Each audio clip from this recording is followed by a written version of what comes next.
Security forces की डेरा इस्माइल खान में खुफिया इतला पर कार्रवाई। भारतीय स्पॉन्सर्ड 13 ख्वारिज मारे गए। असलहा और गोला बारूद भी बरामद।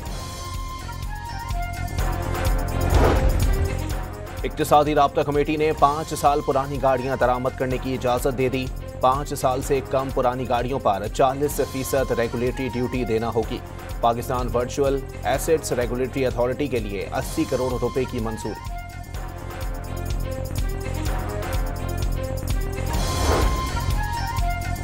सिंध में 35 साल पुरानी गाड़ियां नहीं चलाई जा सकेंगी। एक से दूसरे शहर जाने वाली गाड़ियों की उम्र 25 साल से कम और दूसरे सूबे में जाने वाली गाड़ियों की उम्र की हद 20 साल मुकर्रर।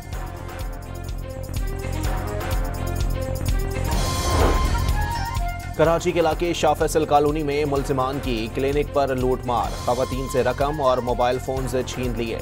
वाक़ये की CCTV फुटेज सामने आ गई।